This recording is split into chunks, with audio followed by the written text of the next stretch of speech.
Hi guys, it's Misty from the Book Rat, and today I have a first impressions of Keep Her by Leora Krygier. The full synopsis and links to the book will be in the description. I'm going to give a real quick excerpt so you can get a feeling for the writing style, and then jump into my thoughts. So if you want to skip forward to my thoughts, there will be an annotation or a timestamp in the description. This is sort of recent history, so roughly 2009, so essentially contemporary. And it's a story about fate and falling in love and loss and saving the whales. So it's inspired by a Greenpeace mission and a number of other things, but I'm going to get straight into the excerpt. So, from Keep Her, Chapter 1. He was looking at me.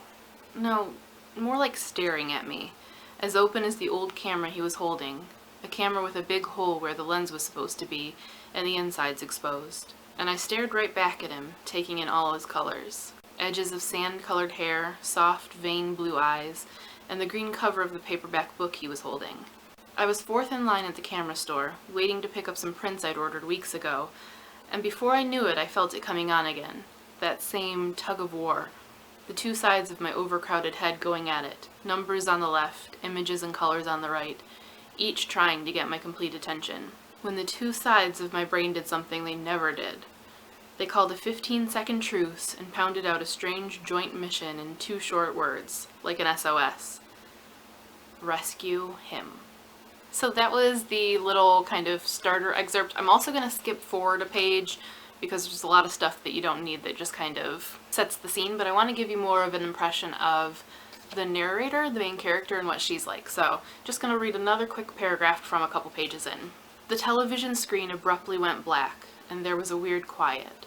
One customer left and 3 people remained in line, counting down. Numbers were good. They organized the world for me. My father, Miles, used to make my brother Jordan go along with me whenever I went outside to play. Safety in numbers, Miles had cautioned, but I'd mixed it up. Somehow, I'd heard safety is numbers, and that's how it stayed, fixed in my mind, that numbers would always be safe. But my right brain disagreed now, as usual, and nudged me to pull out my camera. So that is a little excerpt of the style for Keep Her. Now I'm going to get into my thoughts. As I said, this is just a first impression, so I haven't read the entire book. It just came a couple days ago. Just read a little bit to get a feel of the style, and I feel like even in those 25 pages or so that I read, I had so many notes. I could have just kept going on about it. It's a very distinct style and slightly strange. I don't know that it will win everyone over or draw everyone in. It's very quick moving. I have a feeling that it would be a very fast-paced book, just the way that the style kind of drags you along. But in a lot of ways it's sort of an unsettling style, I guess. It feels very disjointed, slightly like stream of consciousness where, you know, thoughts just spill out on the page and whatever the character is thinking just comes out. It's not quite to that extent, but it does kind of have some of the hallmarks of stream of consciousness and the slightly off-center and ungrounded feel that stream of consciousness can have. That makes it difficult for some readers. You know, some readers really need linear storytelling and clear, concise, and easy to follow narration, and then some love stream of consciousness because it feels like how they think and they just fall right into it. And I wouldn't say it's extreme, you know, in that regard. It's not actually, you know, like Faulkner stream of consciousness. It's not necessarily confusing, but it does feel disorienting, I guess. The transitions are very abrupt. There's a lot of suddenly this happened, and suddenly I was thinking this, or suddenly I caught myself focusing on this instead of this. There's a lot of suddenlies and a lot of sort of chaotic, disordered thinking, almost to the point that it made me wonder if there are mental issues at play, whether that's mental illness or whether it's hallucinations or the kind of disordered thinking that can come with stress or loss. The general feel of it kind of seems like it might be laying the groundwork for something like that, and I don't know if that's the case, which is part of what's making it a little off-putting for me, because I don't know whether there's going to be this big payoff in the end where it starts to make sense why it feels a little disjointed and a little more heavy on tell versus show, or whether that's just the style and you know, maybe I'm reading too much into it. It feels a little childlike, and the other characters don't feel necessarily authentic because they're kind of abrupt too. Everyone across the board so far is a little too abrupt and a little too strange for it to not be for some specific choice. If this is just supposed to be straightforward, then I feel like it's maybe a little bit of a fail. But if it's setting up a kind of stream of consciousness or magical realist take, then it could have a really interesting payoff. But I honestly at this point have no idea, and so I'm kind of left in this limbo where I'm like, is this book going to be worth it and really fascinating, or is it going to frustrate me because I'm finding the sort of author choices really strange? But I swear to you, within these first 25 pages or 30 pages, some of the characters other than the main character almost feel like they are hallucinations or products of a fevered mind or memories or something. They don't quite feel real, and it could just be that we're getting the interpretation of them through the main character. I really don't know. It's kind of leaving me with a lot of questions that are either going to be a great payoff or are going to really, really frustrate me. Something else that might be a little hard for some readers is that it does alternate between the kind of current narration and letters from the other main character, the male lead, that are kind of set in the past and that also seem like they may be, if not non-linear, then unusual. I kind of flipped through later in the book to see if they continued throughout, and they do, and they almost look kind of confessional, and that each letter just picks up where the last one left off, so you've got to kind of keep track of all that, which might be hard for some readers, or frustrating for some readers.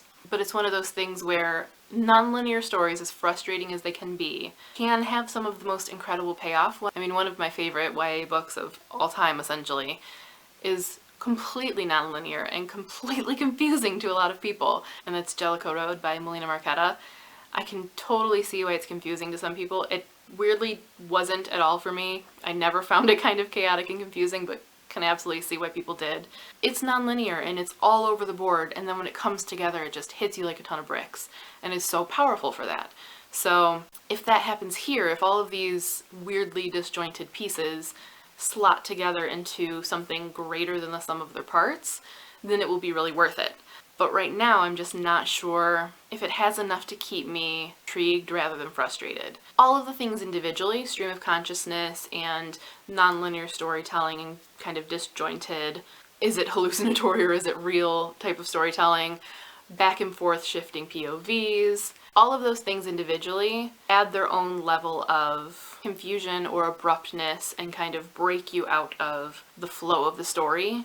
And when you combine all of them, it might be too much. When you combine that with things like feeling a little more telly than showy, which is kind of a pet peeve of mine, and with the narration feeling a little young and a little abrupt and stilted, which again is another big pet peeve of mine, I'm kind of feeling a little reserved about this one, but I am still curious whether it's going to have that payoff. So I feel like I might have to read more to really get a handle on this and decide if it's something for me.